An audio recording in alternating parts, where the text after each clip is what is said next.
కర్ణాటకలో జరిగిన వాల్మీకి స్కామ్ కర్ణాటక కాంగ్రెస్కే కాదు, తెలంగాణ కాంగ్రెస్ కూడా ముచ్చెమటలు పట్టిస్తోంది. కింద మీద పడి ఇక్కడ కాంగ్రెస్ వాళ్ళు, రేవంత్ రెడ్డి గారు మీడియాని మేనేజ్ చేస్తూ విషయాలు బయటికి రాకుండా ఆపుతా ఉన్నారు. కానీ ఆ మబ్బులు కూడా తప్పకుండా 4-5 రోజుల్లో విడిపోతాయని నేను అనుకుంటాను. గవర్నమెంట్ డబ్బులు గవర్నమెంట్ అకౌంట్ల నుంచి అక్రమంగా ఏ కారణం లేకుండా సరిగ్గా పార్లమెంట్ ఎలక్షన్కు ముందు 180 కోట్ల రూపాయలు దారిమల్లినాయి. కర్ణాటక ముఖ్యమంత్రి స్వయంగా సిద్ధరామయ్య గారు అసెంబ్లీలో ఈ వాల్మీకి స్కామ్లో భారీ ఎత్తున డబ్బులు దారిమల్లినాయని ఆయనే ఒప్పుకున్నారు.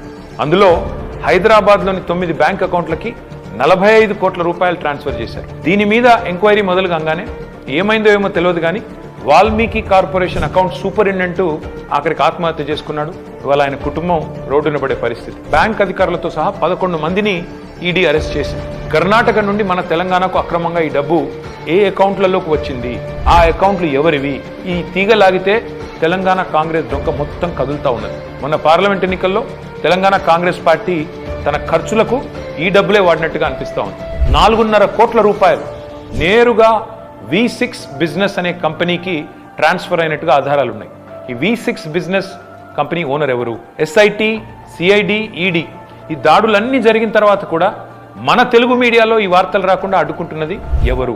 పార్లమెంట్ ఎన్నికల సమయంలో కొన్ని బంగారం షాపులు, బార్ల నుండి భారీ మొత్తంలో డబ్బులు తీసుకున్నట్టుగా తెలుస్తూ ఉంది. వారికి కాంగ్రెస్ పార్టీకి ఉన్న అనుబంధం ఏంది?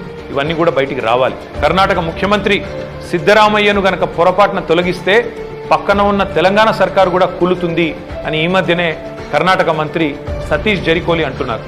మరి కర్ణాటక కాంగ్రెస్తో తెలంగాణ కాంగ్రెస్కు అంతలాగా పెనవేసుకున్న ఈ అనుబంధం ఈ వాల్మీకి స్కామేనా? ఈ వాల్మీకి స్కామ్లో భారీ మొత్తంలో వాటా తెలంగాణ కాంగ్రెస్ నాయకులకు కూడా చేరిందని ఆధారాలు దొరికినా ఈడీ ఎందుకు మౌనంగా ఉంటుంది?